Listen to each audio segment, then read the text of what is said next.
As long as I don't die or get permanent injury, I don't care. I got attacked by a huge squadron of Hornets. You will be a long way from anywhere. I'm hoping not to have any medical problems, but the main issue that we have is that when you're out at sea, you don't have access to any medical facilities at all, and you can be without any help for a couple of weeks. Today, I'm going to go and see Dr Briggs, who's sort of a at-sea medical legend, and he's going to help me devise a kit for Harry because there's only 2. It's quite a tall order, but I know he's the man for the job. So like going across from Panama to Galapagos, there's not much there. Galapagos, there's a couple of hospitals in there, but then Galapagos over to Tahiti, It's a long one. that's a big empty space. But the problem is you can't take a hospital with you. So at some point, you have to draw a line to say, okay, so this is a level of risk.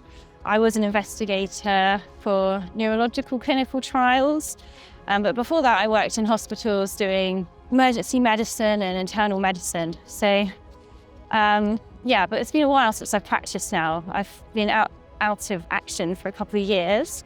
Because of the baby? Because of the baby. His biggest risk is developing like an allergic asthma type of thing. So when you see the amount of allergens in the around are absolutely minimal. You know, I used to write 1 million prescriptions a day and I never thought about it. So yeah, I definitely need more thought now. He is 21 months, is that right? Yes. Yeah. Yeah. So he'll be just over 2 when we leave. So he's going to be about 13 kilos, something like that.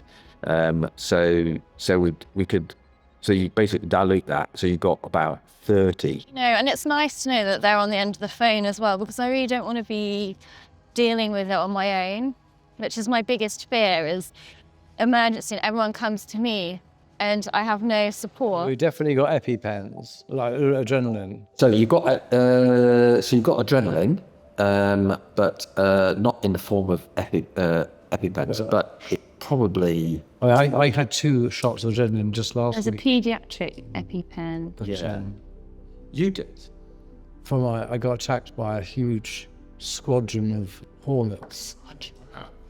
Yeah. I upset a hornet's nest. I broke a hornet's nest, and they tased me, and I hid in the kitchen. I passed out because I lost my blood pressure, and then the ambulance came and gave me adrenaline shots and brought me back to life. Yeah. Well, that was horrible. Although it's very unlikely going to meet a swarm of hornets in the middle of the Pacific. He was better, and they said, where did they bite you? And he says, everywhere. My and then they looked at each other and they went, yeah, that'll do it. All right. Seasickness.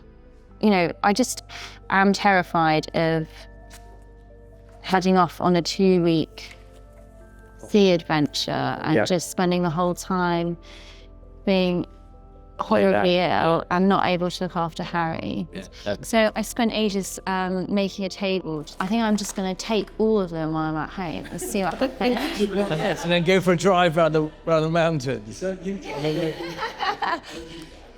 in the back of the car, I'll drive around the mountains. If I can still, cook a meal, then I can sail. As long as I don't die or get permanent injury, I don't care. I'm just not willing to feel terrible for 2 weeks. Right, good. So that's one more tick. Drugs, tick. And I got my seasickness tablets approved, yes. That's going to be a fun day. 5 different seasicknesses concurrently. That will be interesting. Yeah, that's going to be a fun day. Yeah, I'd rather take them now and sort of know my limits. There he is. There's the little wee lad. He's got everybody. Wow.